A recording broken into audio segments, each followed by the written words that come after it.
Hey everybody, episode 38 of 2 FMA-Nerds talk about stuff.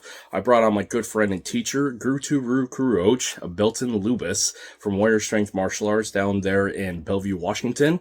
The reason why for the long-ass title is he's a phenomenally accomplished martial artist, combat sports coach, and all-around great guy. So on this episode, we talked about two key things. One, seminars, what it's like to do the seminar circuit, things to consider getting into it, especially as an instructor who's hosting and the instructor is doing the thing. So check that out.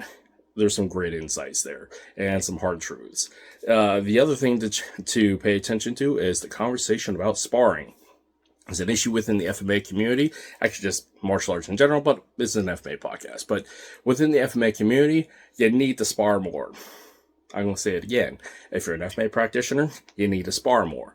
Furthermore, if you're an FMA practitioner, you need to cross-train and spar more. Why? Because it makes you better. Makes the experience of your martial arts better, makes you more complete martial artist, and hopefully it helps get rid of that chip on your shoulder, being the untested, unblooded, unsatisfied person who just wants to jump in the comment section saying that will never work in the streets. I find FMA practitioners who actually have fought, who either were soldiers or combat sports athletes, they have less drama about fighting because they've been there and done that. They're already proven, they're already tested, and yeah. So we'll get into that in the episode. Anyways, short rant at the beginning, better rant throughout the episode. I had a great time. Hope you will, because it's a great episode. And yeah, thanks for supporting the channel. Thanks for supporting the podcast, and we'll just keep going at this until we don't. So yeah, later.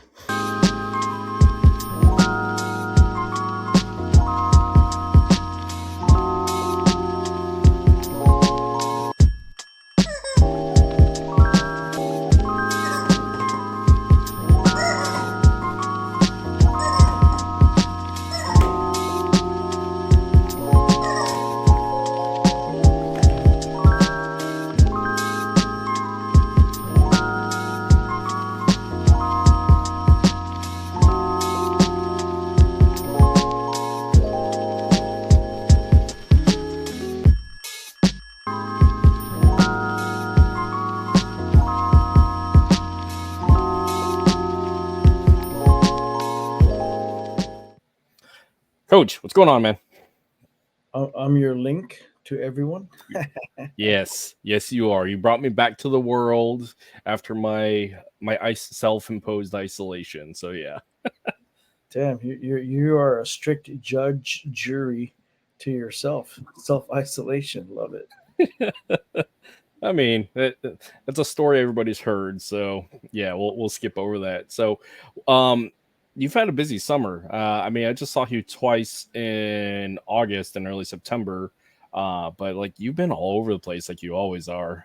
Where are you at in between like your travels while I share stuff?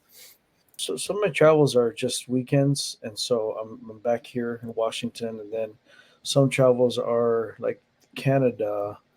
Um, Next week I'll be leaving Thursday, and then no Wednesday, sorry, and then I'll be there in Calgary. I'm even teaching a Muay Thai segment there, and Lawrence got me teaching a Muay Thai segment, and then I leave Friday night, come back, and then I have fights Saturday, and then I have Tipon Sunday.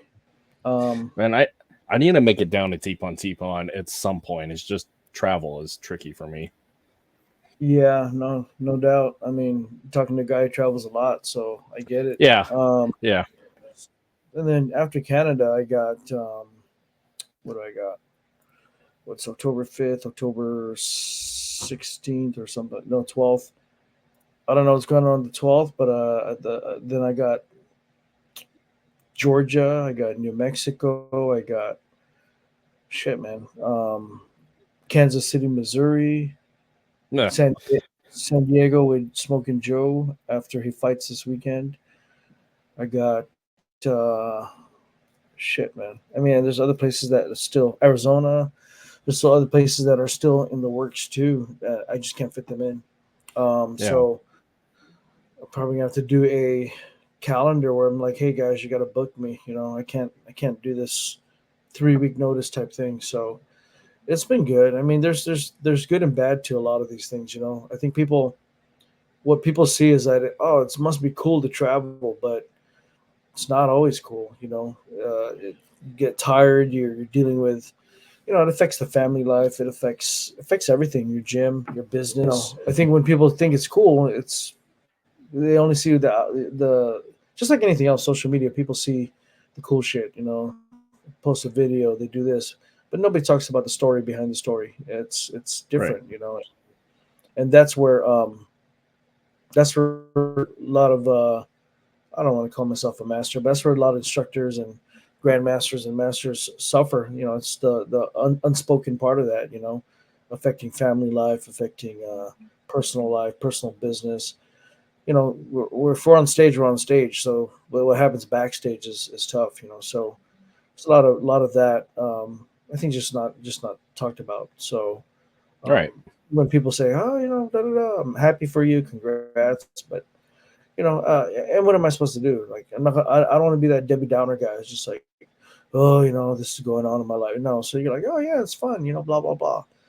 Even just time zone, trying to adapt to time zone changes, things like that. So, and financially too, sometimes it's tough, man. I mean, you're out there, I know they take care Yeah. of you, but for the most part, there's still little things. So I just go for Yeah. the spam eggs and Portuguese sausage at Seattle Airport at Hamiko, or whatever that place Yeah. is. Yeah. That's a great spot. Gate. You go to the Seagate.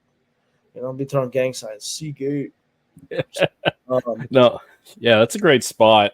Um, I'm reminded every time I come down to see you, like, this life is not a life that I want to live any longer. And I mean, those who do it, I mean, more power, and we love you all for doing it. But yeah, that life is hard. I mean, just the idea of wanting to sleep in my own bed, because I'm selfish like that. I have a nice bed, and just you're constantly traveling throughout. There's that inconsistency of it, and it's just trying to be in one spot for any amount of time.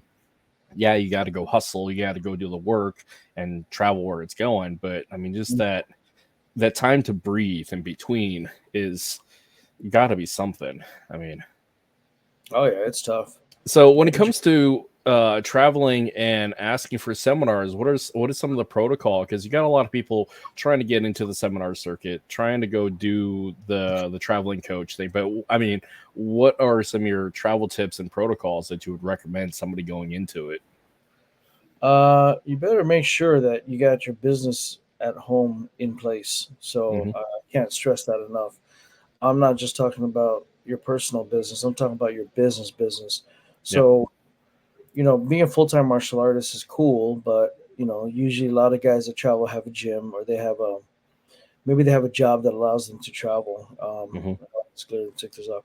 So when you have that accessibility to travel, make sure your ducks are in a row. You got coverage. I got a group chat for the Muay Thai, for the kids program, for the FMA, for the Brazilian Jiu Jitsu, and so if that's not aligned, there's only so much you can give. You're gonna burn Yep. yourself out. I've been warned by many people. You're gonna burn yourself out. You're gonna burn yourself out, and that's a real damn thing. So, Yeah.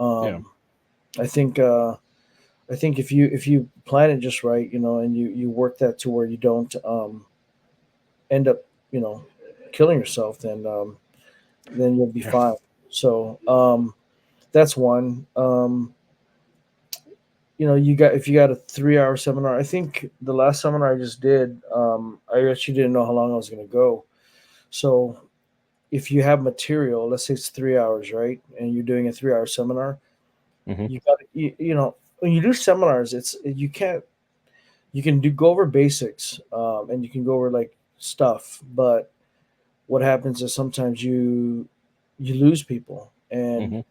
I think when you go to seminars, the reason why you get all the flashy stuff is because, I mean, think about it. You only have so much time, so you show the good shit. You get them all excited about the art. It depends on the focus. Your audience is another tip. You know who you're speaking to. So, um, are they fighters? Are they not fighters? Are they what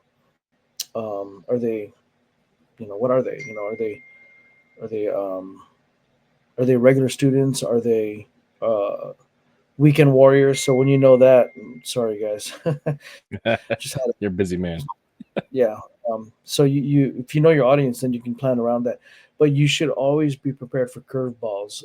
If you're Hmm. not, it takes a level of expertise, understanding yourself as a coach, your level of knowledge. Because when I was at Idaho, I didn't think I was going to go till a certain time. I thought it was only be a small time, but we went 2 more hours or something like that. So if you didn't have the knowledge base, you can get caught into like, oh man, am I providing enough for them for what they wanted? So you have to be prepared. Like the seminar in Calgary, I got 3 hours. So Yeah. I'm going to divvy it up between fight tactics, stick fighting, because it's a stick fighting group. Hmm. You got, I don't know, you might have some weak calf, HEMA guys, you might have, but with all those type of backgrounds, if you teach on concepts and principles instead of like combinations and whatnot, then you're probably going to be okay. The first hour, so you got PTK, Sabayan. I'm just going to deconstruct Sabayan, play with Hmm. that a little bit. And then you have, some NSI, and then you Balintawak, and then stick fighting concepts. So I'm trying to blend it all in and try to, manage that time. Time management is important as an instructor. So when you teach class, you got 45 minutes, you have an hour, hour and a half. You got to know where you're at. I mean, you got to Hmm. know when the warm up is. So that's a skill in itself. And I feel sometimes people haven't developed that skill. I mean, if I went to a Yeah. seminar, I don't know if I can do jab cross the whole time. No, that's boring. I mean, that's stuff that should be done prior to the seminar, unless it's like a very like we are going to introduce you to the arts, to the sport. But typically, if somebody's going to a seminar, especially if it's a high level seminar, you should have done your homework ahead of time. Yeah. Although, I mean, we've seen it at several times. I'll just use West Coast Camp for GM Bobby. Is that like you got some very basic people, and then of course you got some very senior people, and GM Bobby does a really great job of running everybody through the Hmm. core and then adding all the extra stuff with, say, with all his FQIs. So, Yeah. but Uh, but he's a if master at that. So, yeah, if you look at that that format, right? So we all, as a group, went through basics, and GM Bobby is pretty strict and very adamant about, hey, I'm going to teach curriculum, and you're going to learn good basics from me. Your mhm, FQI people, I mean, that's you. That's an expression of you with your basics completed. So you mhm, know, throughout the years, what I've seen with GM Bobby seminars is, now and then. So lately, he's been like, "Hey, FQI XYZ, show us mhm, something. Show us something." So it opens up the door. It opens the floor. So then you get to see kind of like where your path is, where your journey is. yeah, So that way you can go, "Oh, cool. That's what an FQI is, and that's a cool technique." But otherwise, if that's the case, GM Bobby would do a seminar just saying FQI, cool advanced techniques. That's not what GM does. So no, it's this chance to kind of see where everybody's at. Well, how is his art progressing? Are people staying true to the fundamentals? Are they being solid? Are their instructors teaching things properly? And GM knows me. He knows how I teach, and so if you're my student, expect a certain level of quality, I guess you'd say, and cleanliness, so that GM Bobby is pleased with what he sees. But if GM Bobby's just like, "What the hell is that?" or yeah, what are they doing? So that's a little bit of a red flag. You look at Dr. Kelly seminars. mhm, Water and Steel Friday is. Dr. will always start the day off, and he'll always end the day, yeah, and it only makes sense. He's the grandmaster. Hey, NSI, boom, start the day, end the day. The fillers, between myself, Jeff Johnsgaard, Guru Martin, whoever else is the fillers there, Professor Bob Anderson, et cetera, et cetera, et cetera, and some guest instructors that come through from the past. They'll mhm, throw some stuff in, and what's cool is, when Doctor comes in after the fact, he'll actually connect all of them. That's mhm, part of his mantra, connect the systems. And so you get to see that. Whether you have a Sambo guy come in or a knife guy or whatever, Datu has that way of operating in his brain. you go to like a PTK seminar, when Grand Tuhon, when I brought him out here, it's we'll go over footwork, we'll go over lots of swings and lots of angles, and he's not there to go, hey, here you go, here's 64 attacks. That's Benton's never shown that on a seminar, and sometimes bits and pieces of it, at least in my experience. I should say never, because there's guys who've been around longer and he's done that, but at least the ones that I brought him to, and ones that I've been to, hasn't really had people show stuff, but we do a lot of reps. But then there's seminars and there's workshops, and then there's you go to, when I was going to Philippines a lot in December, so I shifted my time frame. I would be doing 2,000 swings, or hitting the fire, and unless you're an enthusiast and you're a purist and you go there, I can only imagine being pissed off paying all that money to fly out to Philippines, hitting his tire for 2,000 reps. But if you but if you embrace PTK, if you are a PTK person, and then that's part of the training, where the cannonball, with our grip training, or literally slapping each other, we go to the beach and do dumog. Sometimes it's just dumog. Hey, what's up, Michael? Dumog for a whole day. Then we catch some fish and we literally cook the fish there. We go buy rice somewhere and we literally eat there. Those are good times, man. And it was cool because it was a small group. So it was an intimate group. If you're teaching to the masses, then you have to change your approach differently again. When I teach to a Muay Thai school, I dump everything, I just, whatever you guys want. I think hiding stuff from students, like you got some secret formula, that's kind of bullshit, So what's the combination am I going to hide that you can't find, online and whatnot? So just kind of BS. What else? You got Brazilian Jiu-Jitsu seminars, and so if you go to those ones, then you're looking at a specialty. Like which seminar I went to that I was really impressed with, the Henner Hiron. Henner and Hiron Gracie. Just watching, I mean, I still remember to this day, I was at the police academy, and honestly, I wasn't really caring about what he was showing. I was actually engaged in how he was teaching it. I was actually enthralled and actually really captivated by his teaching methodology, the way he was looking at everybody, the way he was explaining things, and then he would change his tone, like, and there it is, da da da da. I think that's a great presenter. I mean, look at his videos. He's a great presenter. So that's a skill. You can have the most talented FMA guy, Muay Thai guy, but if they can't speak to a crowd, it's horrible, man. And then you're like, this is the great blah blah blah. This sucks, So if you're gonna do seminars, you got to work in your presentation. You got to work in how to engage the audience. You got to manage your time. You got to find out what the needs are. Know your audience. It's so much. It's not just. And I think people just jump into the seminar circuit. They've never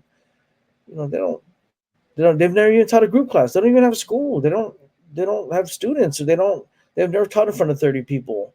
I don't know. It's just. I think the skill needs to be developed. But some of these practitioners are great. They just need to be out in front of more people consistently. I don't care what anyone says, man. I mean, I'm not picking on anyone. I'm just saying it's a fucking fact. It's a skill. And if you don't do this skill, it's like public speaking. Everyone's scared of it. It's a fear. It's a legitimate. Go out there and actually speak. Practice. Take the tips from the masters, like focus on that person's forehead, or scan the room, or just have a flow, a thought process. And you can't just jump into these seminar circuits and expect to do that, I mean, we have whole academy. Oh, sorry, go ahead. And then that's seminars. But imagine being filmed by Budo Brothers. Imagine being filmed by, whoever, right? And so when you're filming, that's different too. The videos that I put online, dude, there's videos back in 2008, I believe, or 2009 that I have. And I wasn't trying to gain followers. I didn't even know shit about that. I just was putting a video out.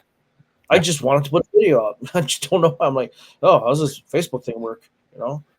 MySpace was a little different. So I'm like, I'm just going to put out a video. So I put out a video, and then I'm like, ooh, someone liked it. Then I put out a video where I'm at a gas station in fucking Portland, and it's up 5.3 million views. Nothing to do with my martial arts. I'm like, what the fuck is that? I was like, it's weird, man. You know, Yeah, the I can algorithm is show weird. I can show an instructional, you know, boom, you do this, you do that. Mm-hmm. And that might get 70 likes. But I do a pa pa pa pa pa pa pa pa pa bang this arm.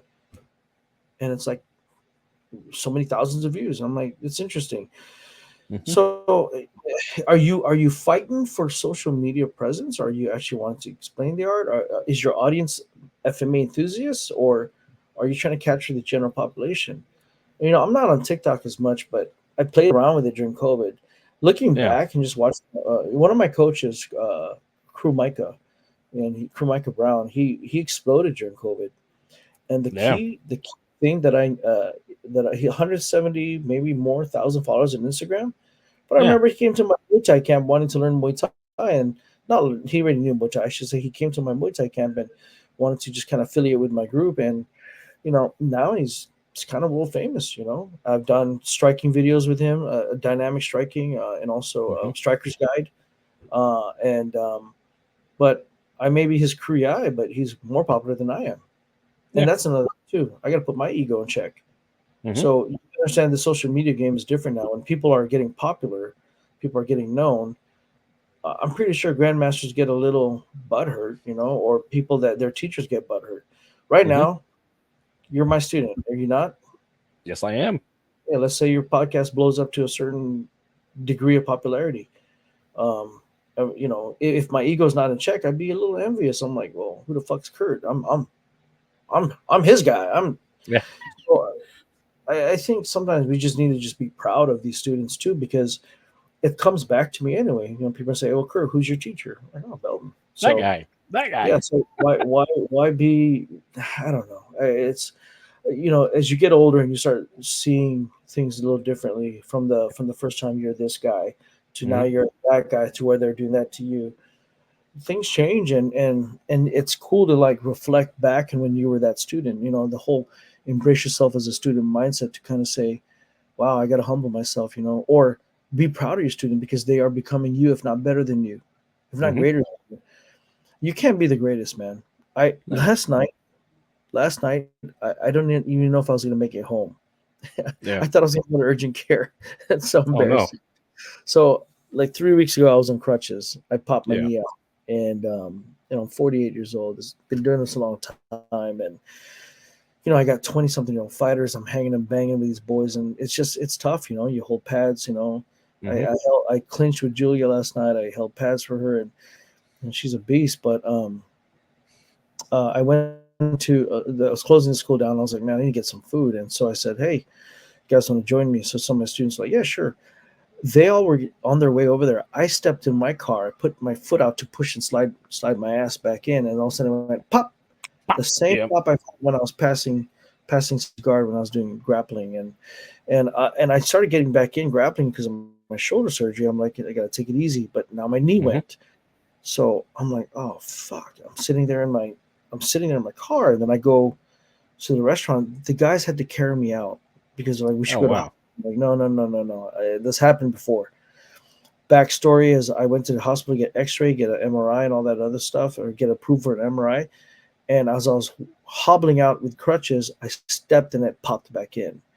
So that was maybe 3-4 weeks ago. And so this happened last night. And I'm at a restaurant and people are like, what the hell's going on? I'm telling you, there's like 4 guys standing over me pulling my leg. I'm like, just pull, just yank it. And I'm like getting nauseated from the pain. And I'm just like, just go. If I get, you know, I think as martial artists, we're kind of accustomed to pain to a degree. And they're yanking. I need a breather. Stop. And then they yank it again. And I went, and one guy made a suggestion, Amir, one of my students, goes, why don't you go to the position opposite of where you heard it? And I was like, yeah, I think my LCL is out. So I turned my leg a certain way, and I was doing CPR, and I went, boom, and I stood up. I go, I got to go take a piss now. An hour and a half, dude. I think people in the restaurant were like, what is going on there? You know, just a bunch of fighters, tattoos, and they're all trying to fix my leg. It looked weird, man. Yeah. The last time I felt weird at a restaurant was Argentina when I got stabbed at a restaurant, and I think I can't erase that memory for the little girl, horrified from all the blood in the in the napkin, and the restaurant owner's like, "You guys got to go." Yeah. But in the beginning, I walked in, oh, maestro, you're the guy teaching the executive protection team, guys, and then I get stabbed. That's a different story. I don't want to talk about it. Yeah, so I parried it though, so that's where that came from. Yeah. I mean, knife defense in real life. I mean, it works. And man, it was funny because they brought me to. I said, "Bring me to the hospital." They said, "No, we're gonna bring you somewhere else." Like, where are we going? And the guy, they knock on the door. The guy opens the door, and this dude in his bathrobe and scratching his balls. And it's just like looks at my hands, like, "Yeah, come in." He just stitches me on the spot. And I'm just like, what's going on right now, man? So, yeah, it's crazy. But seminars, yeah, the travel is crazy. Knowing your audience, your curriculum, what are you going to teach? But you better be ready on the fly. Because you never know what kind of questions and the thing too is when they ask you those questions, just be honest. But I don't know, TUHON or Guro Belton. What do you think of what do you think of XYZ? I don't know. Let's FMA system on this. I'm like, don't know. Never. I played with them a little bit, but I'm not gonna speak on that. So I think honesty is good. Just be like, Yep. yeah, I don't know. Here's one. Belton, you never fought pro as a Muay Thai fighter. Well, why are you cornering at one championship? I'm like, I didn't pay anybody. I mean, Yeah. if the guy asked me to be his corner and his coach, obviously he saw value. I didn't nothing to hide there about not me being a pro fighter. But it's interesting, Or, I mean, we can dive deep into that, go in the rabbit hole. You've never been in a knife fight. Why are you teaching knife? Or you're this or that.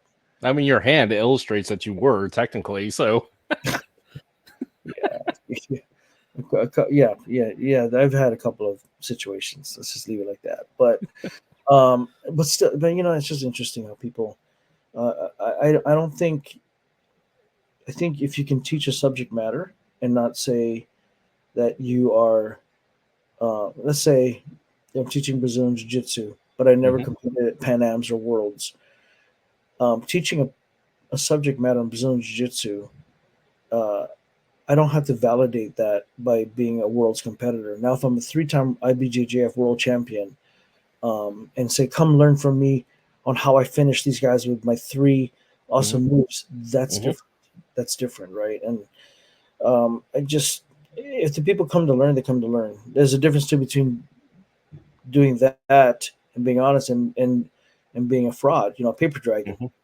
There's one country I was teaching at, and I'll just say it. It was Argentina, and I asked the group. I said, I was teaching knife. I said, "Do you have any questions?" And I told the interpreter, and the students looked at me like really confused. And I looked over at TUHON, and I was like, "Why are they confused?" And said, "No one's ever asked them for feedback or opened the floor for questions." And I went, "Well, what do you mean?" And I found out, and this is, that when these masters would come through, they would come through because maybe they spent time in the Philippines for 3 days and they got a certificate. And they're like, I am this and that guy, and don't question me. I guess JKD is really popular there, and then some questions were asked about JKD, and I just answered them. And some questions were asked about Muay Thai, nothing to do with knife. I answered them, and then suddenly the crowd was more engaged, and you got fake masters coming in there and just saying, this is how it is, don't question me, or $20 per picture, or I don't know what they do. And it's just interesting. So the community there received me really well, and they were generally just honestly, earnestly wanting to seek knowledge. And I had a great time, other than getting stabbed. But I mean, I went to Argentina and all I got was the stab shirt. Yeah. Well, I was stabbed at a restaurant, but just a lot of drinks, But I do love mate. In the morning, we'd have mate that we train. Yeah, man, I should go back. But anyway, I need to I think next year I'm going to go to Philippines. It's been a while since COVID, so I'm going to work my way back there. I Mm-hmm. got to visit my cousin in TUHON. Mm-hmm. So and visit, and then I think the Balintawak camp's going to be there next year, Yeah. and Yep. so got to be healthy for that because I guarantee GM Bob is going to want me to fight or do Yep. something. Yep. But yeah, seminars are good. They're cool. Just understand this too. I've been to seminars too where the instructor's teaching a concept, like Mm-hmm. a group dance seminar. Mm-hmm. Just you can do this, but you can do that, and then you can do this, and you can do that, and you're like, whoa, that's seven. These guys are scribbling. Yeah. It's so I'm like, yo, you guys are missing the meat of the subject, man. He's just showing a basic a concept based on XYZ or angle this or angle that, or a trap here, a trap there. But so you have to come with an open mind. You have to kind of come at with a different learning mentality. You're not seeing the guy 3 times a week for 4 months. No. Yep. Coming there and it's just a floodgate. Sometimes it's just a fire hose of information. So you have to gather bits and pieces of what's really being said. Mm-hmm. And nowadays we have technology. So if you're allowed to video, Yeah. you can video me in my seminars. I've never told anyone they can't video me, so I don't care. You can video me all you want, man. So I mean, it's exposure for one. yep. Yeah. So with that, I have 2 questions about responsibility. For one, what for the host of the seminar, what are some of the responsibilities would you suggest for them from lessons learned if they are going to host an individual like yourself for a seminar? What things should they have in line? You know what? Bringing in a one championship fighter might cost you $3,500. Might cost you $4,000. Might cost you $5,000. If you're going to bring in somebody, you might bring in an FMA master whose minimum requirement is 30 people. You Mm-hmm. make sure you understand you lay it out. I think what's his name, Datu Nieder. Mm-hmm. When he came here to my gym, he was very good about that. It's an Mm-hmm. uncomfortable subject, Yeah. like let's talk about money, this, that, and the other, but it has to be, you have to talk about those things. So Yeah. lay it out, and be transparent. Be like, hey, I can take care of your flight. I can take care of your stay, or you'll be staying at my house or whatever. And then what you do is just kind of say, I project about 20 to 30 people. Let's just, for shits and giggles, let's say $100. So Yeah. 20 people, that's $2,000. Mm-hmm. But be clear, don't say it's $2,000 and then give him 1,500 because you took it out from the flight and whatnot. So just have to be Yeah. clear. And I'm not perfect, man. I've been on one end where it's not clear. I've been on the other end where I wasn't clear as the Mm-hmm. person coming in. I'm like, I got about 30 people, and then 15 show up, and you're like, oh shit. Yeah. And for the most part, I've had very, very gracious grandmasters and masters like, it's okay, da da da da da, and let's build it. Let's build it. And those masters and instructors and whatever, it just makes me want to bring them back again because if you Mm-hmm. build it, the whole build it, they will come mentality. 15 people might be 30 might be 40. Find your venue site. Make sure you take all expenditures into consideration. Mm-hmm. Put your grandmaster in a hotel and then find out he's been ordering in food, or things like that. Understand you might be going out to eat. If you don't budget, man, I know people who done seminars that came out in the negative, or if Yeah. not, they barely zeroed out. So bring in somebody that you vibe well, that is a good instructor. Don't bring them in just because they're a big name, but a big name is good. It can propel your school to a different level. If Mm-hmm. you brought in Boakau or you brought in the man, that will help. But understand, bringing in the man or the woman has its repercussions as far as you financially being in a hole, Mm-hmm. or your reputation. If you promise 50 people and 15 show up, and then just find out what their needs are. Do they want, is it an 80-20 split, 70-30, 60-40, 50-50? What is it? What does it look like? So then that person on one end, if I'm taking 3 days off and I'm canceling private sessions, I'm not in my own gym, is this worth it? Mm-hmm. I'm always going to say it's worth it, because especially if you come at to me with a humble heart and say, hey, I maybe have 10 guys and we just want to learn. Like New Mexico, I might be teaching a bunch of stunt guys who do stunts for Netflix. That's cool. And, I'm not a Brian Sloyer, and shout out Brian Sloyer, you're a badass, but Guru Brian, who actually has a stunt company, Hmm. but if doing some fight scenes and whatnot and some knife, 10 people, that might become 20, 30 next year. So why am I going to be beggars can't be choosers kind of mentality where I'm like, yeah, I need like, I'm Belton. I'm TUHON Belton. I deserve more. No. But that's me. You might be Master John, Master XYZ, Master Billy Bob, and you might need 30 people because you are taking off from work. Hmm. Or maybe your value and your perceived value of who you are is higher than what you think other people what other people think you are. And you might it might hurt your reputation, it might hurt your ego. I don't know. I can't speak for those people. I can speak for myself. And Right.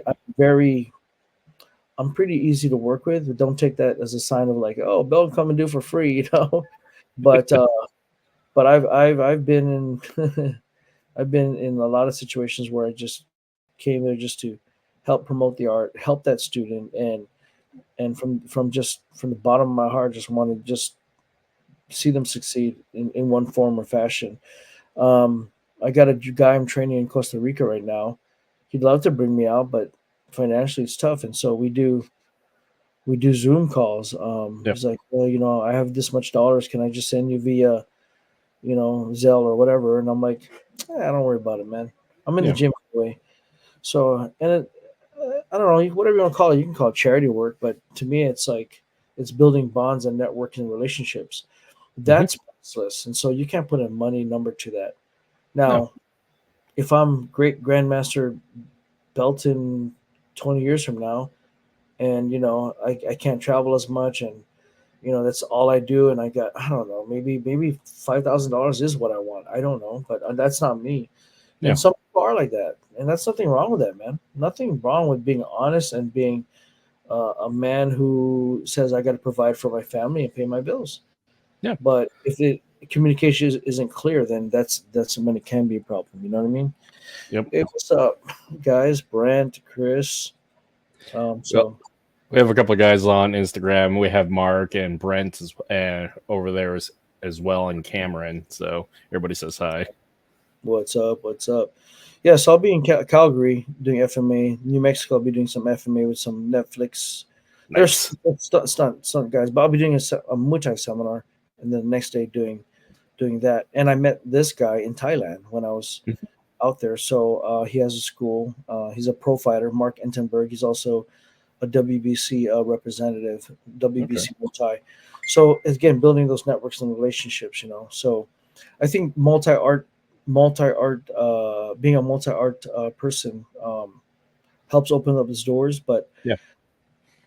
be again, my forewarning is sometimes if you're dedicated to one system, you become a master of your craft in that one system if you got the time. But if you're going to go, Mhm. hey, I'm going to do what Belton's doing, yeah, I'm not saying you can't, but if you don't got the time, don't pretend to be that guy. Don't do three FMAs. Okay, I'm a TUHON and PTK. I'm a guru in Balintawak, and I'm a senior instructor, or, whatever in state, region, West Coast director of NSI. We don't really give ourselves title. It's not like I'm Guru Belton from NSI. It's just I'm Yeah. just whatever coach belt because Datu's Datu. Love Hmm. that guy. And so because of that, I've had people ask me, how do you get away with doing all three systems? I've had, and I've known and heard Tuhans who had issues in me doing Balintawak. I've known Balintawak guys ask me, how do you get away with doing knife and stuff like that? And, how are you able to do that? And then the only person that really doesn't really care is Datu because Datu's mantra is in connecting the systems and Yeah. finding out within your art. And Datu doesn't have to worry about my loyalty. Neither does the other grandmasters. And I think being clear in your communication with that will allow you to do Muay Thai. But I've had masters say, "Don't do that Brazilian Jiu-Jitsu bullshit." Don't do that. You mean FMA is better than BJJ? I mean, if we're gonna dive into that bullshit. Hey man, I'm a BJJ guy, four stripe brown belt, and I'm an FMA guy. And I would like to say, putting all modesty aside, other than being a black belt, which is really the next level. I been doing BJJ a long time, since 1994. I've Mm-hmm. been doing FMA just about the same time. I moved out here when I was 18, so that's a long fucking time. Mm-hmm. And you know, I don't know if I want to dive into this, but I Tell watched the me. videos. I watched the videos, and I see the whole FMA BJJ thing. I know the guys who are involved in the BJJ side of that Instagram back and forth, and they're like, "Yo, bro, we didn't start it." I was like, "Hey, I understand, brother. I'm a BJJ guy too, man. I Yeah. respect all arts. I think a lot of arts a lot to offer. Tai Chi has a lot to offer. Mm-hmm. Silat has a lot to offer. Your Kyokushin Karate has a lot to offer, and whether or not I embrace it as an art, I want to dive into. I mean, there's other FMA groups that I've talked to that, over time that I've thought about it, or they've talked to me about being a part of the organization. I just don't have the But time. yeah, I don't have time. Don't have the time. And Balintawak was one of those things. Yeah, it's always important to have that solid foundation. Yeah, yeah. No, I'm gonna talk on that. Chris, you make a good point. If you spread yourself too thin and you just jump from 3 FMA, 4 or 5 FMA systems, or you dabble, Mm-hmm. dabbling is not going to get you anywhere.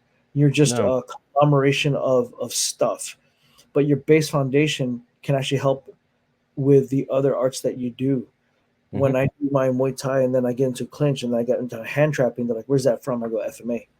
Mm-hmm. When I'm in BJJ and I'm fighting the guard and I'm actually fighting hands, they're like, "Where's that from?" FMA. When I'm doing FMA and I'm like sparring with stick fighting, but I'm kind of doing a little bit of a footwork that looks like boxing or Muay Thai. Where's that from? That art. Mm-hmm. They all complement each other, but if you're not willing to invest in building a base foundation in any of those arts per Mm-hmm. se, then that's when you should be called out as just But let me backtrack. But if you're clear about that, Mm-hmm. I'm not looking. I'm just exploring. I'd love to just learn some striking, learn some this. Basically, I want to MMA myself and just enjoy the arts. At Yeah. least you're honest. Nobody can say shit about that.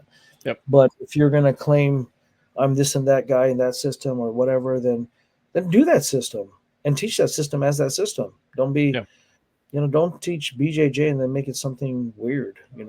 Um, don't BJJ is not Aikido, but there's some stuff there that kind of relate. But it's Yeah. not. So don't say you do BJJ when you're really in Aikido. Aikido. I got nothing against Aikido. I'm just using an example. You do Aikido and then you kind of just do some BJJ stuff. Somebody who's been doing BJJ a long time, where some of my students that were my students are actually black belts. I just didn't have an instructor uh, above me that was ranking me, and so and if you know my story and you guys watch some of the past videos, I didn't really care about rank. You know, Mm-hmm. uh, I cared, but I don't care. You can ask Dr. Kelly when he asked me to bring my belt, and I thought he was talking about my BJJ belt, my purple belt, and because we're teaching 8th degree Kyokushin Okinawan guys that came through that wanted to learn a little bit more about FMA. Mm-hmm. He goes, "Yeah, what about the black belt I gave you years ago? That's who you never gave me one." He was like, "What are you talking about?"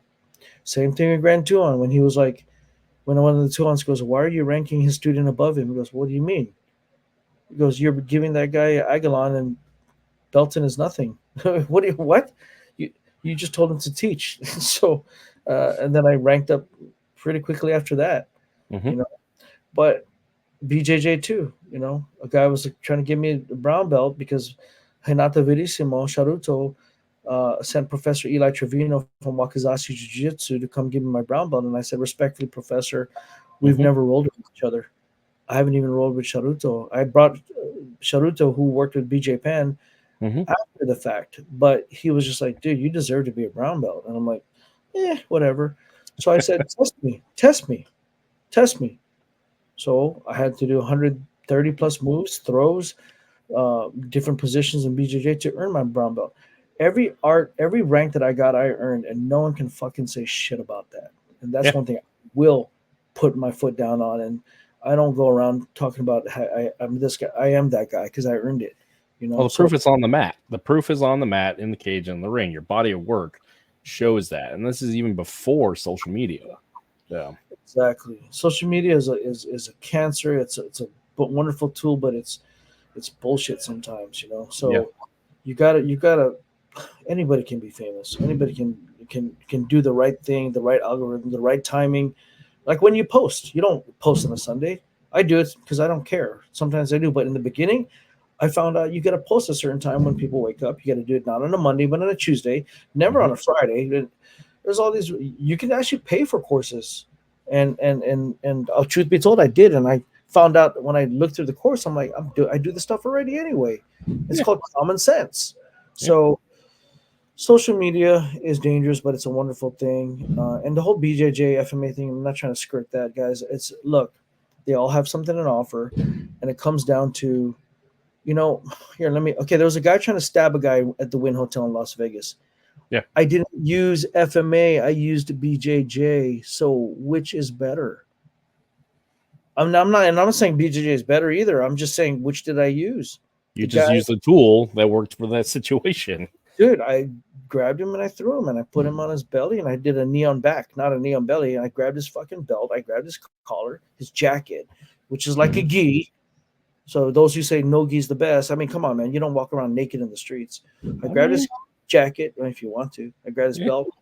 And there's video. You can put the link up. Let me send it to you. Yeah. Here, you guys can watch this damn thing. It's proof. Because there's proof. Hold on, let me find it.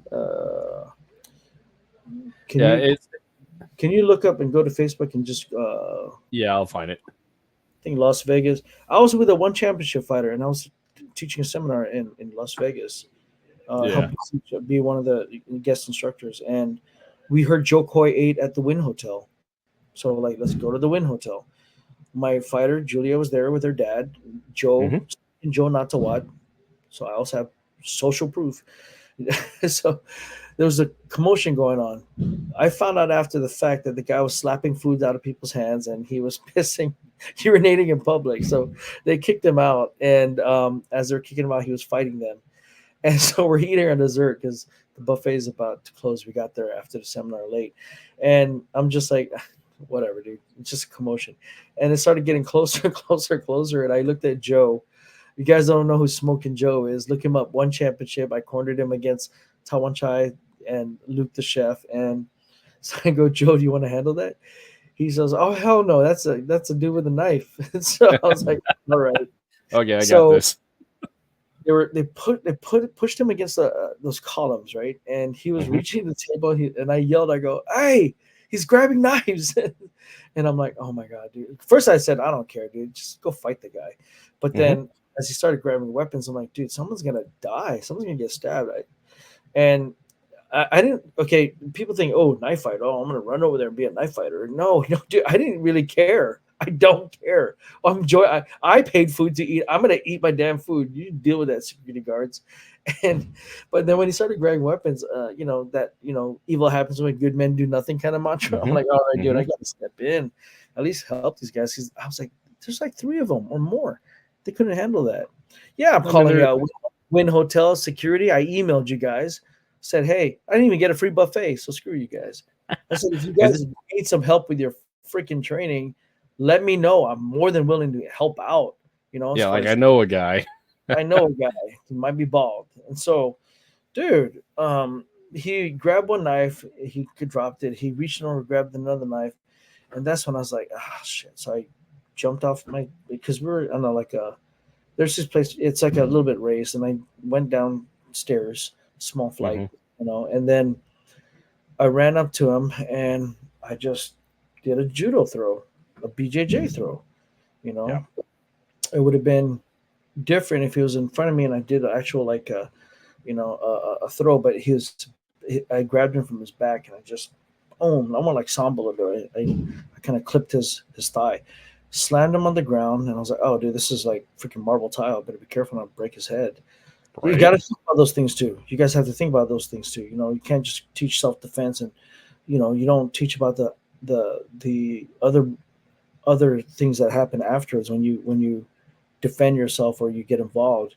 You mean just pull a knife out and go to town because you would beat BJJ because you have a knife? Yeah. I think I would be in a whole world of shit because I do those arts. If I got So I did a knee on belly. Then I started cuffing him. They didn't even know how to fucking cuff him. Yeah, I'm pissed off because it took that many guys. I told him fold his ankles over, each other. I push his heels towards his ass, and I started doing it like what we call Kimura lock, the handcuff position.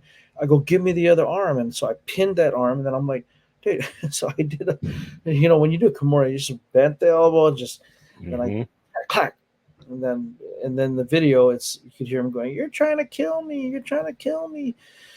So I think he was hopped up on something, man. He was, yeah. Clearly pissing in public in a restaurant setting. I mean, there's something adjusted with him anyways. So I can't find this video. How far back was this? Just type in He's on the YouTube? It might be in YouTube. Let me see if I can find it. Belton stabbing, Belton yeah. Belton Hotel. Belton Woods Hotel? No. Win. WYNN. Type in Belton Win.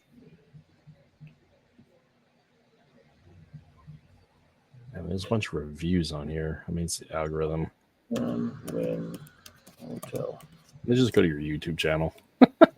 Yeah, it might be there.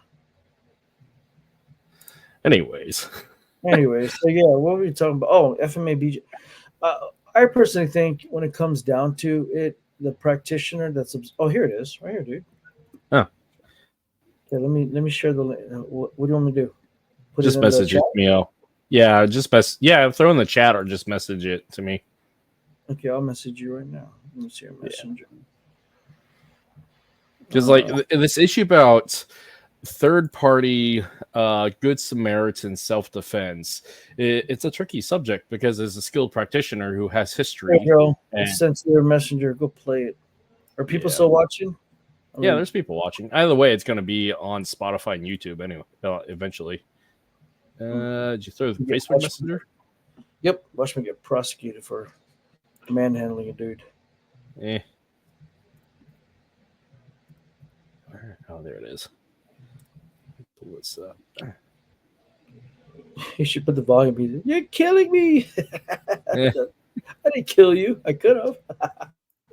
I mean, true power is in the opportunity to destroy and choosing not to. There's my other Dune quote of the day. Read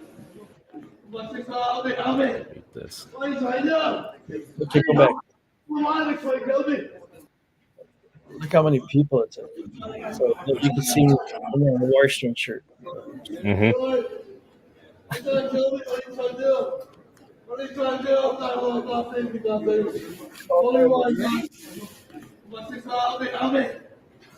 to do? I need hardcore 911 before you kill me. What are you trying to do? Call 911, please. Call 911, please. Call 911. Call 911. I mean, it's marketing. It's good marketing. Oh man! Oh, that was yeah. I didn't even have to disarm him. I threw him. He just again, dude. It's BJJ FMA. I'm not gonna grab him. Yeah, I don't know what to say, dude. So that's proof right there. If anything, I just used BJJ, but if he, I'm sorry, I'm laughing, dude. If he faced me, he had a knife. Maybe I'll knife fight him. I don't know, but I mean, it's fighting and it's violence because regardless of what cultural name you want to throw on there, it's just fighting and violence. I mean, what Dr. Kelly says. Down to the individual, Yeah. Jason Guro, is it Guro Jason and Dr. Tim? Yeah. Mm-hmm. The ones who put the videos. They're badass men.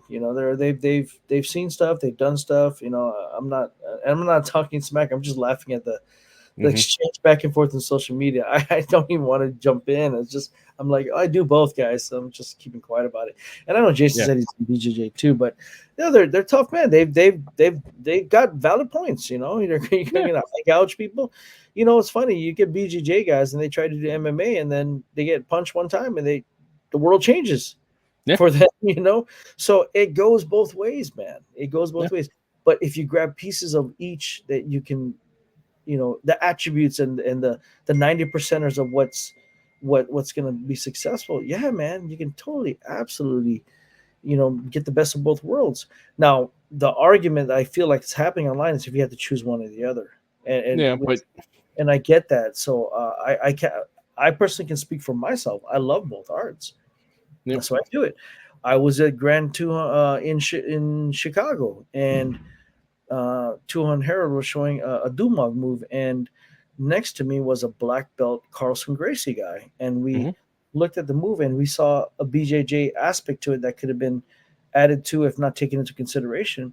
And God bless TUHON Herald. I mean, and if you're watching TUHON Herald, he was such a humble dude. He goes, "Hey everybody," and GT was sitting right there. He goes, "TUHON Belton has something to add," and I was like, "Oh no!" I was like, oh no.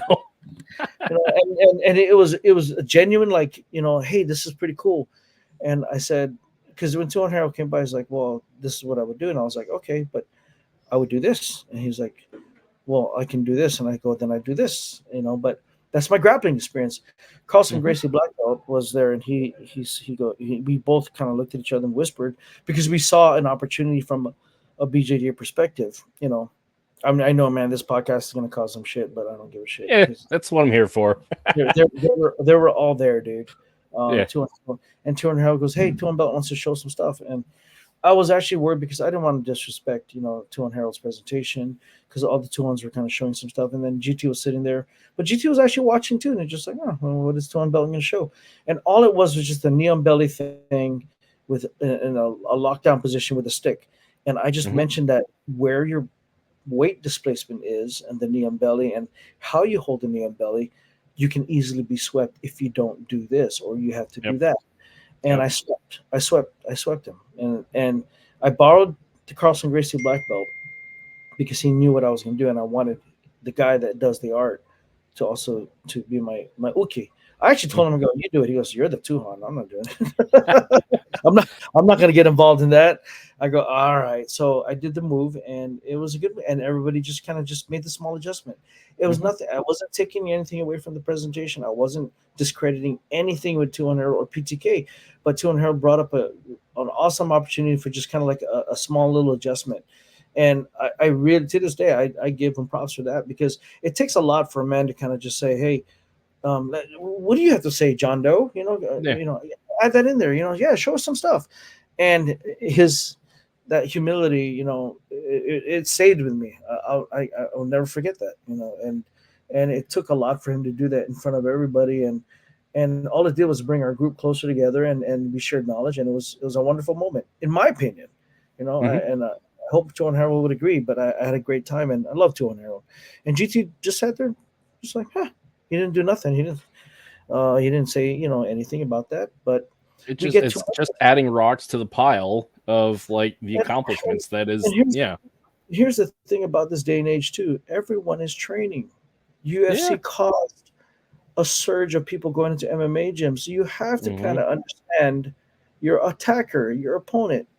There's a reason why certain weapon arts that were doing certain things, because of the armor back in the day, because of the way the weapons were used, and so a lot of the movements were based around that. Why was it a low line? Was it C-Lot with a low line art? I did a video and Joe Rogan blasted it, and it got millions upon millions of views, and it was a C-Lot video by Pendakar Bobby Edmonds, and it was a great video on just low line knife attacks on the legs. And Joe Rogan just made a funny comment and just said, "Oh, the new TSA protocol for searching for weed." That was it. But my phone would not stop blowing. I had people in Vietnam calling contractors up who said, "Don't you know this guy? What the fuck? What bullshito is this?" And Mark Delagrati got on, and some Pendacars and old school C-Lot guys like, you young bucks don't know shit. The traditional martial arts feed into what you have today, what you call MMA. So you MMA fighters saying, "Oh, what's this bullshit?" And I have to defend Pendakar Bobby because he got a lot of shit for that. And he's a friend of mine. He's a good guy, and he's also a Doce Paris black belt. I think I forgot what degrees, and he's a great FMA practitioner. He did TBA back in the day with Ajahn Chai. way back in the day. He knew GM Bobby when GM Bobby would come to Seattle, and there's like only 5 people. Now there's like 70 to 100 people. Yeah. So Pendekar Bobby Edmonds is old school, and and we're friends, and he got a lot of crap for that, all because people took that out of context. Again, social media.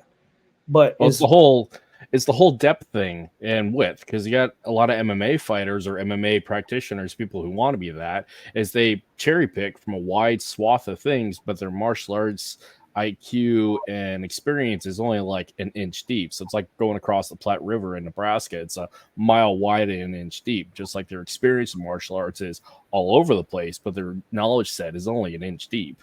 Yeah, Doctor says that good silat is good karate, and good karate is good silat.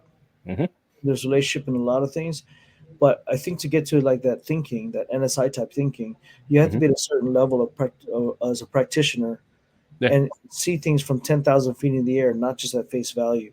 And when you get to that level, the world is a different. Your view on martial arts is different. You start to see things. Suddenly, angle one is angle one, no matter what.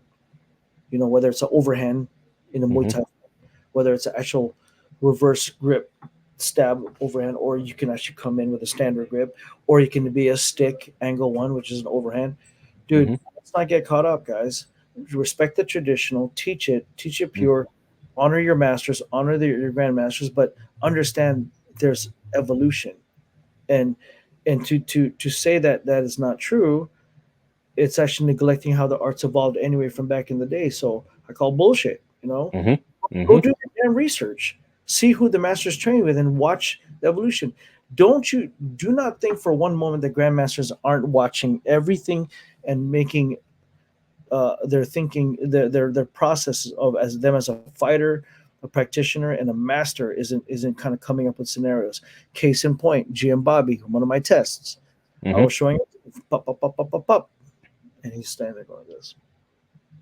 Do it one more time. And I was like, oh no, he doesn't like it. It's my level 7 test, man. This is for my guru, my FQI, my full qualified instruction. Da da da da da. Hand switch, boom, disarm, bang. One time, and I was like giving Guru John the like, oh dude, maybe I'm gonna fail. I don't know. Yeah. Why is he asking to see it like a third time? And then when he was done, he just did this. I'll never forget this. He goes, good. Now I have the counter to that move. It shows you the thinking, the brain of GM Bobby, the brain of all these masters. When Datu kind of watches other senior instructors teach, he's watching. And then when he does his segment in the end, he's like, kind of like what Belton did here. Bah, bah, bah, bah, bah. And you're like, oh man, that's fucking brilliant.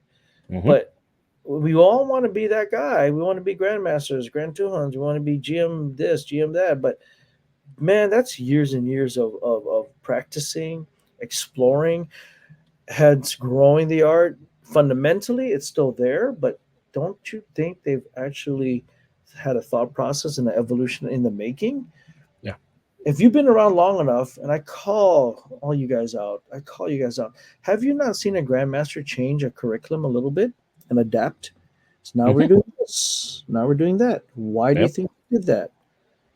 They did that because they saw something. They touched hands with another person. They felt that it's needed to emphasize a certain thing. A would tick here, a slash here. They just felt that we need to add another beat, a half beat, a quarter beat, whatever. So, but if you're not in the game long enough to see that happening in the micro scale, and you come at it and you just train all these arts, you're never going to understand the root. And when you understand the root of where that comes from, you have a great appreciation of the art. You have a deep understanding, and you just know, like, wow, okay, I see it now. Just like BJJ, as long as I've been doing it, an armbar is just a damn armbar. At the end of the day, it's just a hyperextension of the elbow. Whether you do it in FMA in your Dumog or you do it in BJJ, it's a hyperextension of the elbow once you lock up all the other joints so there's no mobility. So when you isolate that and you hyperextend it to a point where the joint cannot go any further, you get the tap or the break. Because we tap in BJJ because we want to know longevity. Well, yeah, longevity, except 2 shoulder surgeries. You want to know where your break points are. You want to understand how you can kill someone and hurt them without killing them. And so that's what the Filipinos did with the sticks. Mm-hmm. It's blade. But then you have stick arts because it's an impact weapon. And then we get to that whole discussion. Oh, it's FMA is a bladed art. I would never grab it like that. I go, hey, dumbass, I'm holding a stick. Yeah. So I get on these podcasts and I say this stuff and people agree or disagree. But at the end of the day, you cannot try to argue with me and tell me that if I'm going to whack you with a stick and I say I'm practicing whacking you with a stick, stop getting mad at me for not treating it like a blade.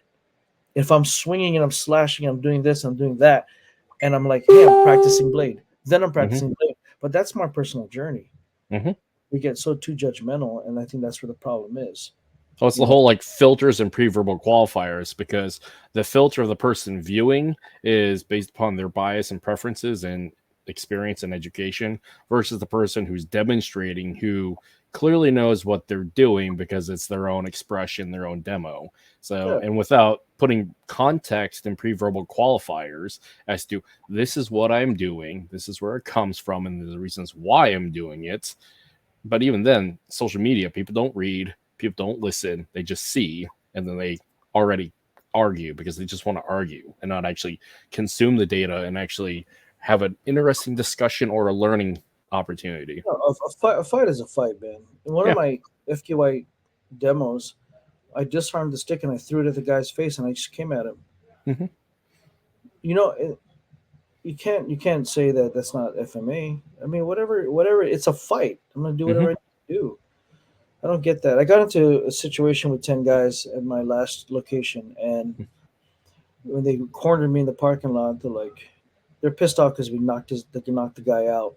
Yeah. And he was punching the girls, the teenagers, and going hard. So I sent my 135 in and knocked him out. Yeah. He came back and he was just like, hey, man, we're going to spar you. We're going to spar you as a coach. So I'm like, you don't want to fight me. What are you going to do, that FMA shit? You're going to do the knife stuff? I go, I'm going to do the gun stuff. Get out of my fucking, don't even come in my gym. Self-defense. I didn't know I need a referee for self-defense. I'll do whatever I need to do. They cornered me. A lot of words back and forth. One guy said, hey, man, I just got out of jail. I'm on parole. I can't be here. If he's going to call, if the neighbor was saying they're going to call, they want like this. Yeah. But I was talking to Dot too right before they rolled up, and I just noticed how they rolled up, and I went, Dot, I got to take care of business. He said, oh, call me when you're done. I go, I was like, yeah. So, this is your one call from the detention center. Hey, Dot, I took care of business, but you need to bail me out. No. So you accept the charges of this call? Yes. So they left. One of the guys, from what was told, actually died the next week. He got shot. So because that's the lifestyle they lead. Yeah, man. But what do you think I was going to bust out some sticks and knives? I mean, no, dude. I had my gun with me.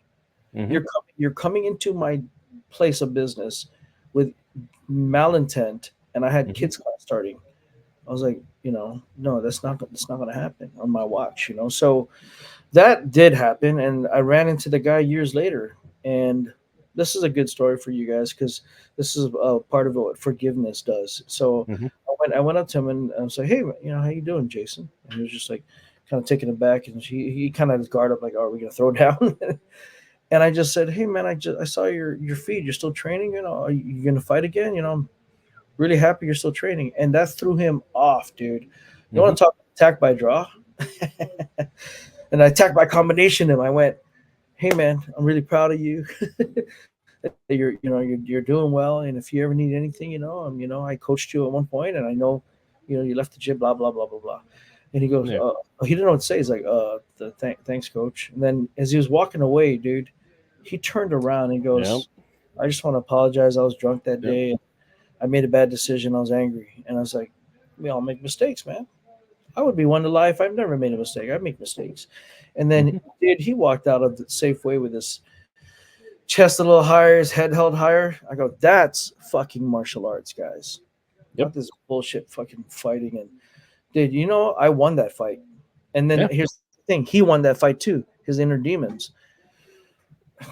I mean, I can talk for days about this stuff, but it's just, you get older, you get a little wiser. And sometimes I still do stupid things, but hey man, I hope I can do less of that. Like the Dog Brothers say, DLO, die less often. Mm-hmm. Don't do stupid things often, or do stupid things less. But yeah, man, yeah, Punanguru Mark is a good guy, man. Anyway, shout out PG Mark if you're watching this. Long time no talk, long time no come over.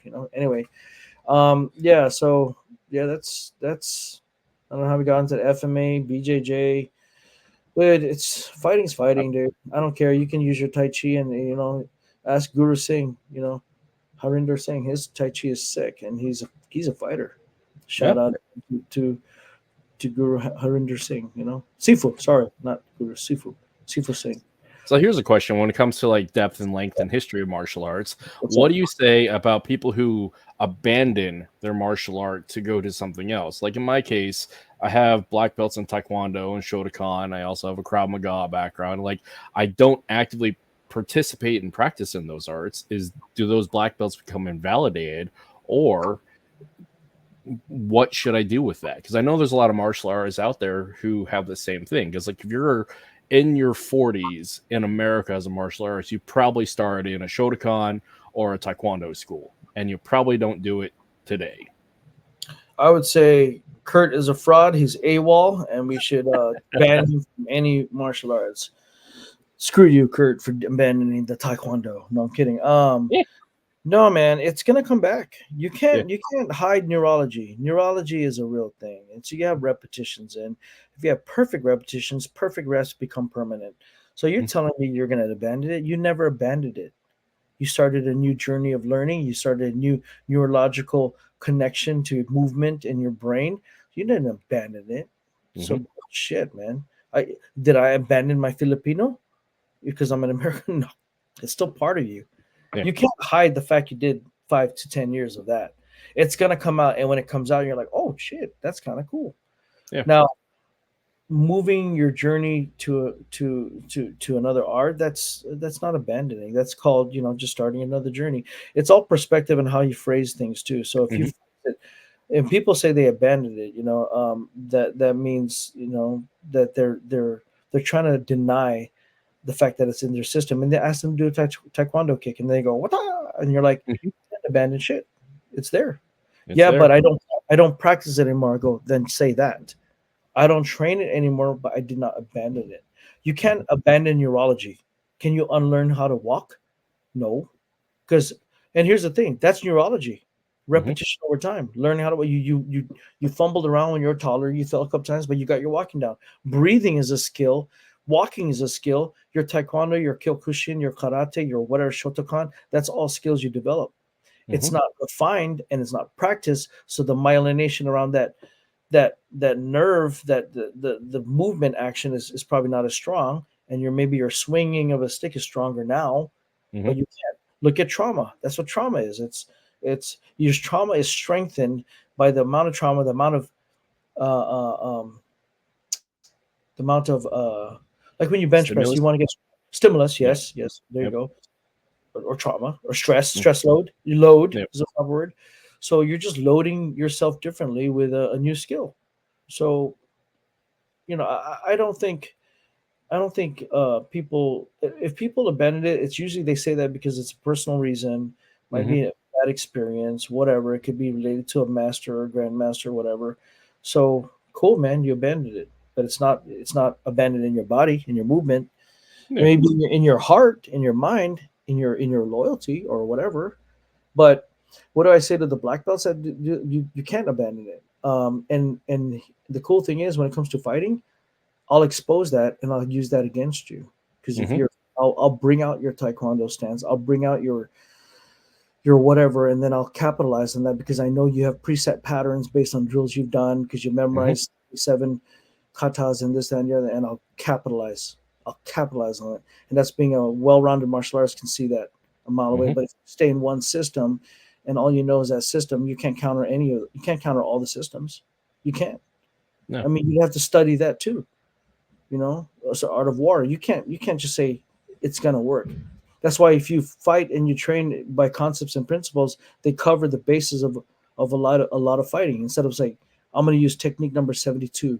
against you. You better watch it, man, because I have 37 techniques for the jab of counters. I have 43 counters for the switch kick. I have your angle one. I have I have 29 counters, and they're all 17 count combinations. Watch it, bro. Watch it.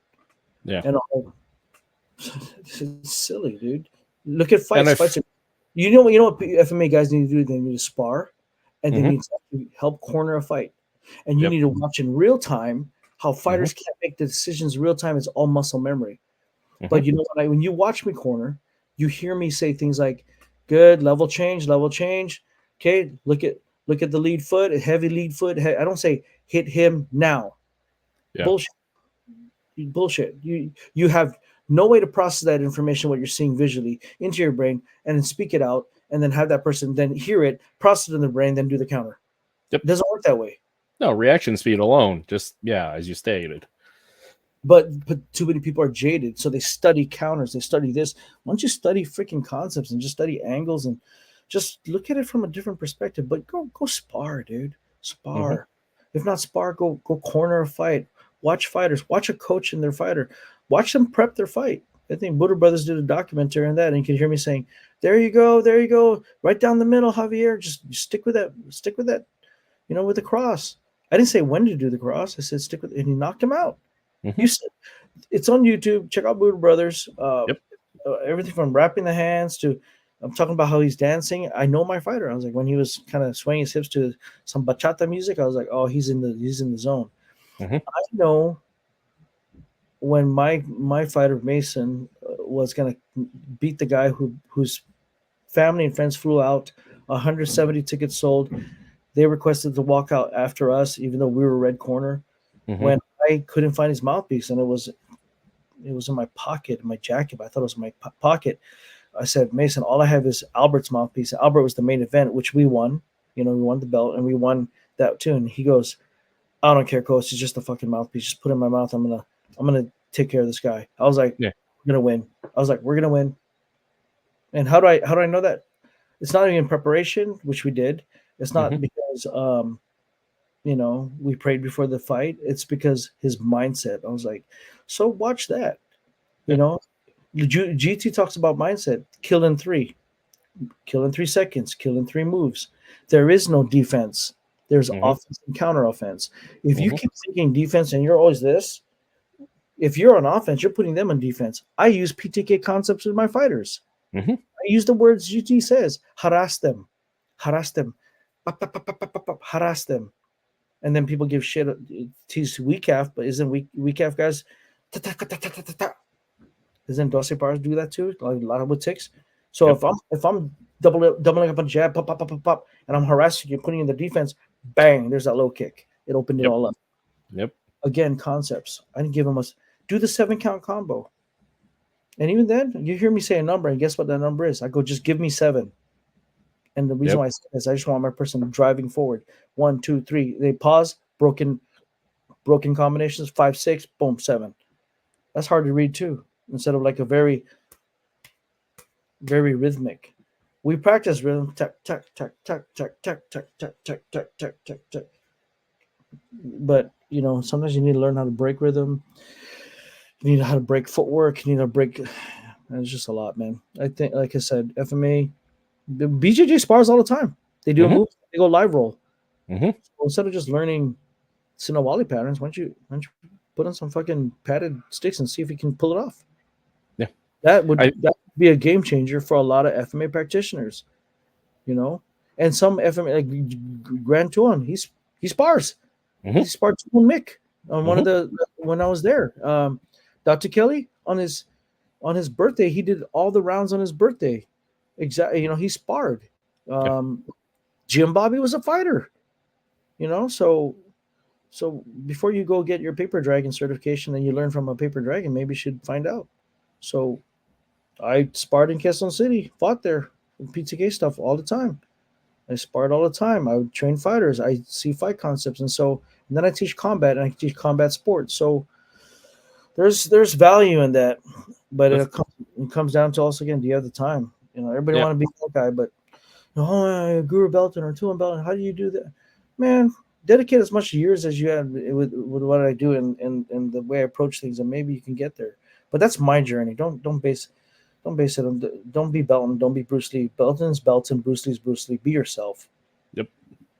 It's interesting because you can tell the chip on the shoulder for somebody who's using the phrase untested, unblooded, and then thereby unsatisfied. Because you can see people who were fighters or at least know violence and have fights in the streets. So you like not the IC red, but like people who actually know violence. And you also see combat sports practitioners who actually were fighters.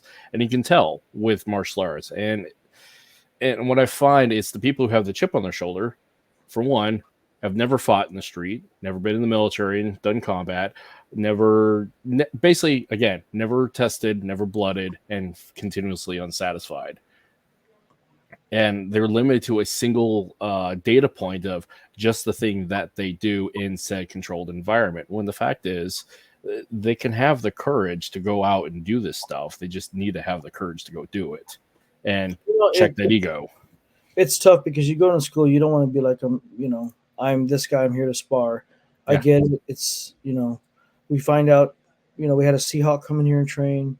We had operators that come in here. They don't tell, I get it. But humble yourself and go through that process, and it'll make you a better person. I was in JBLM with Datu. We're training 1st Group, 4th Battalion, Special Force, SF guys, right? Rangers. Mm-hmm. And I would take my fighters over some of those guys any day. Yeah. And their hand-to-hand sucks. Yeah. Great operators in the field of their expertise, but their hand-to-hand. That's why we were there, teaching them hand-to-hand some stuff. But I mean, then it comes down to, again, the individual. So you can't base it on the art, based on the individual that actually is taking the time to introspectively look at their journey and what their goals are. So, not every BJJ guy can beat an FMA guy. Not every FMA guy can beat a BJJ guy. Not every FMA guy can beat another FMA guy, and vice versa. I mean, everybody has the opportunity to win or lose the situation depending upon the day preparation. I mean, combat is chaos, and trying to reign chaos is good luck. So, I mean, Guru Jason has had, he said he's done security work and all this stuff. He's seen some real shit. So that you can't. Of course, there's that confidence there. He's been through some stuff, and much respect to that. And you go to a gym, you watch a striker go against a grappler, and sometimes you're like, damn, striker, wow. And then you go another person and another grappler and striker, and then like, ooh, that grappler, wow. And that's how we keep growing. We keep adding to our base. What FMA has in terms of Dumog and some impact weapons and empty hand stuff and some dirty boxing and all that, I see the argument as far as a well-rounded, non-sport based art. I get that. And when you become too sportified, there is problems with that too. I was down at Art of Jiu-Jitsu, AOJ, down in California, and we did we're about to spar. So I did tap, and I sat down. I actually got down on my knee because I've been training that way at another school here, and when we sparred, we didn't start standing up. And it was so conditioned in me, man. I was so pissed off. Yeah, I was so pissed at myself that I can't believe I had a training scar like that. Like I was actually gonna butt scoot my fucking way to the guy. I was like, did I just really do that? Did I just sit down? And from there now on, I'm like, nope. Boom, boom. Oh, you want to sit? Fine. Or if we're gonna agree to, I'm still standing up. Boom, boom. I'll grab your gi and then I'll go. But I'm not gonna untrain myself, So there's something to be said about that, because if you try to dive in and do an Imanari roll on somebody standing up, and I got to stick and go plonk. Yep. So you guys understand, I see both sides to it. I really do. Much respect to Dr. Tim, much respect to Guru Jason, and then much respect to the BJJ guys they're going back and forth with. I watch it and I smile. That's all I can do. But I love them all. I love them. I love them both. They're great practitioners, all of them. The thing that I find fascinating is when you have the curiosity of one system asking questions of recognizing that there is a deficiency in said system, and then they start exploring and experimenting. Because like the 10th Planet guys, there's a great video of the 10th Planet guys and gals rolling with shock knives, and they're going through their filter of BJJ and trying to apply their tool sets to dealing with that hypothetical situation. And that is awesome, because there's an opportunity to build a bridge there. And just the same with the FMA guys who see BJJ and try to make it work for FMA. And that right there is the thing that we should be doing. But that requires, again, the check of the ego and the curiosity and the willingness to go experiment and fail. Here, I got a shock knife for the police officer. I'm trying to stab him. You should watch that. I'll send it to you right now. Yeah. So, yeah, experiment, man. I mean, shit.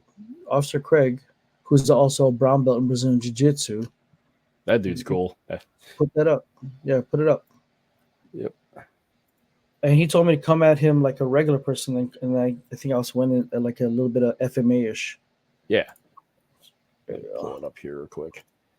Yeah, let's see. Here we are. There's a parking lot in front of my gym. Let me put the sound up on this.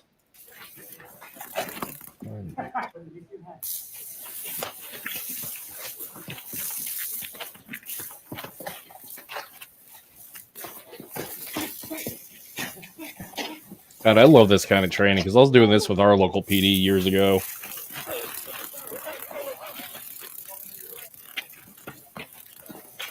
He's a high-level grappler, too. Yeah, he is. He's also what is he plays the trombone or? Yeah.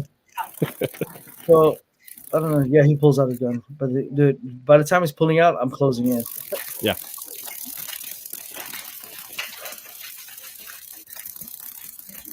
I mean, I did a bunch of videos here recently about this. About it's a bad math problem, where you're on the reaction, having to deal with somebody who's coming just straight forward. And again, that's just fighting and understanding that. Yep, that's why we trained. You know, I had a 8th degree, 7th degree Kempo karate or Kaji. I forgot who it was. Came through.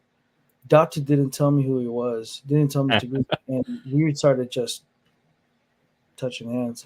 Yeah. Then he goes, "Did you know that was an 8th degree?" I was like, "Nope." Different art, man. So, I mean, it's, he was lost in what we were doing because it's different. So I mean, shit, you know. So yeah, man. I think, you know, going back again, Dr. Tim, Guru Jason, great guys, dangerous guys in their own respect, and especially with their backgrounds and what they've done. And then the BJJ guys, those are respectable gentlemen too. You know, it comes down to individual. It comes down to experiences. Comes down to really that. And I know from training scars from sport, that's a real thing. I know as an FMA practitioner that we can do things that outside of the sport rules that would give us the edge, and that's what they're referring to. And at one point, it's like, okay, we can keep going back and forth, or just honor the fact that, hey, you know what? Look at the video we just posted on me taking down the knife guy in Win Hotel. I did not use FMA, and I'm straight up. I used BJJ. I did judo throw, and I did a BJJ move to hold him down and then cuff him in Vegas at the Win Hotel. Video proof. So, you know, I just did what I trained. And at that moment, it felt right to grab him and throw him, not kind of like Palace or Dirty Box. I mean, if it works, it works. And if it works for you, then it's the right tool for the right time. Yep. So, Anyway. And again, we keep going back to it. That goes to depth of martial art and depth of fighting in combat sports experience.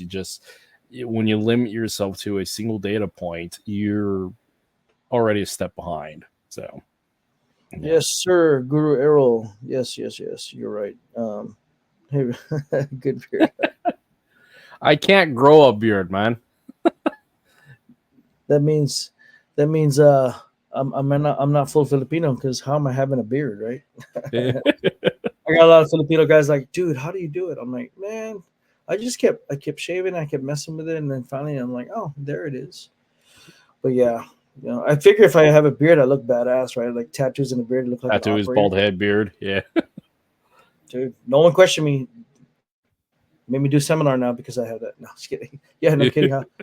Kurt's got strands. No, it's like straight up pube hair on my chin is what it is. So bulbul? You got bulbul? Yeah. Do you know what that is? No. Guru Errol, what's bulbul?